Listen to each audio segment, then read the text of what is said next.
Suite à un communiqué diffusé dans les médias, le ministre nigérien des Transports a indiqué que l'enlèvement du fret nigérien au port de Lomé et en tout lieu du territoire de la République togolaise est exclusivement réservé aux véhicules immatriculés au Niger et au Togo, conformément à l'accord bilatéral du transport routier entre la République du Niger et la République togolaise.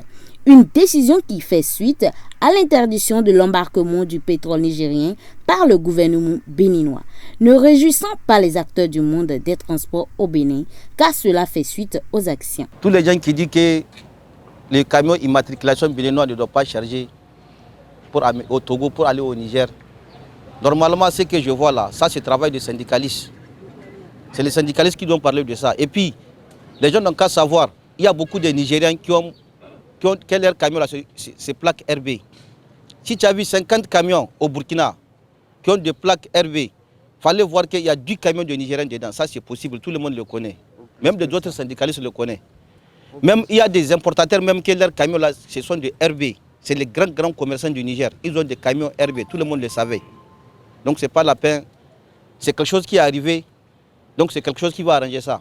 Entre les deux pays, c'est la peine qu'on veut. Nous, on n'a rien à foutre avec besoin de telle chose. On n'a qu'à voir tout ce qui se passe là. Les deux pays sont ensemble, ce n'est pas aujourd'hui. On n'a qu'à voir vraiment les transporteurs sont en train de souffrir, les commerçants sont en train de souffrir. Ce que moi je vois à mon avis, ce n'est pas la peine de dire, de refuser les camions béninois vont charger dans le port du Togo. Donc aujourd'hui, si nous on a besoin, si on a beaucoup de camions même c'est nos frères. Avant, les premiers professeurs au Niger, c'est les Béninois qui nous avaient appris à l'école. Les électriciens, c'est les Béninois. Les chauffeurs camions, c'est les Béninois. Il y a les Béninois qui ont marié les Nigériens. Il y a les Nigériens qui ont marié les Béninois. À cause de petites crises comme ça, là, on n'a qu'à voir comment on va chercher solution, sans solution à la solution à une solution. Nous, c'est la solution qu'on veut. On n'a pas besoin de bruit ou bien de mélanger des trucs comme ça, là, c'est pas bon pour nous. Ça, c'est très facile. Pour gérer cette situation-là, c'est très facile. C'est affaire de diplomates. On va gérer ça en table. En tant que tel, les deux pays sont ensemble, ce n'est pas aujourd'hui, le Bénin et le Niger. Moi, je suis au Bénin depuis 1998, je connais le Bénin. Je n'ai jamais trouvé de problème. Donc aujourd'hui, on n'a qu'à regarder comment on peut gérer cette truc-là. C'est à cause de quoi? C'est à cause des Français. Les Français, là, vraiment leur merde, là, c'est beaucoup. Ils n'ont qu'à nous laisser Afrique. Afrique nous appartient. C'est nous les vrais Africains. Pourquoi de discuter avec un blanc de retourner chez lui? Moi, je ne vois pas un problème. Hein. À mon avis, ils n'ont qu'à retourner chez eux. Nous, on n'a qu'à rester chez nous. Trop, c'est trop. C'est ça que je vois. Tout ça, là, c'est Français qui nous mélangent. Nous, avec les Béninois, tout le monde savait que c'est les Béninois qui nous avaient enseigné. C'est les Béninois qui nous avaient apprendre à l'école, à lire. Mais c'est pas bon maintenant, on va dire que ça, c'est pas bon, c'est pas bien entendu même, c'est honte d'entendre ça. De refuser l'immatriculation béninois. Si on connaît le début du problème, on ne connaît pas comment ça va finir. Compte tenu du lien qui unit les deux nations, cette décision affecte aussi bien les Béninois que les Nigériens, puisque la majorité des véhicules à immatriculation béninoise appartiennent aux Nigériens. Vraiment, vous n'êtes pas savoir que nous tous, autant que nous sommes, nous devons prier. Prier, demander au Créateur de venir au secours à les deux peuples. Parce que ces deux peuples, ce que nous voyons, ils ne méritent pas. Les deux peuples ne méritent pas. Mais nous, en tant que transporteurs, ou bien dit conducteurs, ou bien quoi, assimilés à ce travail, nous souffrons. Nous souffrons. Aujourd'hui, si vous avez demandé que pourquoi les véhicules RB ne doivent pas charger au Togo, c'est bien vrai de dire qu'il avait ces tests, mais on ne pratique pas ces tests. Mais aujourd'hui, à cause de ces problèmes pareils comme ça, oui, ces tests sont en train d'appliquer. Donc le Bénin encore, les marchandises qui vont descendre ici au Bénin, les Béninois ont un tiers, les Nigériens ils ont 2 tiers. Mais nous respectons ça, nous tous. Mais il arrive un certain moment, s'il n'y a pas les véhicules, on demande au secours, les véhicules togolais ou bien quelques d'autres véhicules, de venir nous aider à évacuer ces marchandises à leur destination.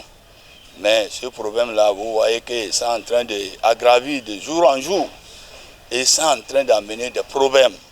les problèmes dans les deux côtés. Et dans les deux côtés là, nous allons demander à nos deux présidents de laisser tout ça là et regarder les peuples. Parce que les peuples là sont en train de souffrir. Le peuple béninois, il a manqué à gagner pour travailler. 2, les peuples nigériens, ils ont investi des centaines de milliards à l'extérieur, qu'ils cherchent à faire entrer ces marchandises et c'est obligé. Et la destination de ces marchandises, Dieu les a donné le port du Bénin comme un endroit qui est comme à les portails, qui vont faire au moins 700 moins pour rentrer à la maison. Bon, aujourd'hui, si vont les tours dans les environs de 700 moins fois 3 ou fois 4, et la chose qui faisait 3 jours avant de rentrer à Gaïa, aujourd'hui nous faisons au moins 2 mois avant de rentrer. Et encore, voici encore, les autres sont partis, ils n'ont pas revenu. Par rapport les djihadistes, etc., etc. Donc tout ça là, si on va voir, vraiment, eux tous n'ont qu'à mettre là-bas la terre. Et c'est ces solutions pour le peuple. Parce que tout ce qu'ils sont en train de faire, oui, c'est bon. Mais quand le peuple, ça chauffe, un jour, c'est eux qui vont devenir encore une autre chose. On dit la vente enfamée n'a plus d'oreilles. C'est pour cela que nous sommes en train de dire, que ce soit le Bénin, que ce soit le Niger, les commerçants nigériens, ils sont en train de souffrir.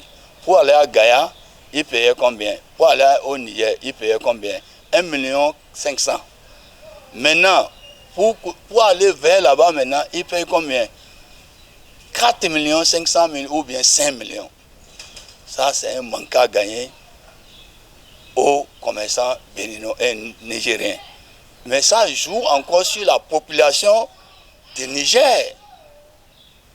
Avant, nous qui prenaient ici là, pour aller à Niger, 1 500 000 francs là, nous sommes dans une voie qui a de sécurité et c'est rapide à partir. Et nous sommes à l'aise sur la voie là. Même si nous gagnons aujourd'hui 4 500 000 et là-bas là, c'est un tombeau, là, nous ne souhaitons pas de passer par là-bas. Et encore, les bagages ne viennent plus encore.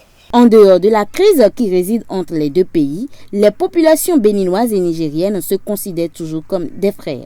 Espérons qu'avec l'autorisation provisoire du premier chargement du pétrole nigérien à Semenkoji, que c'est l'heure de la décryptation qui a sonné.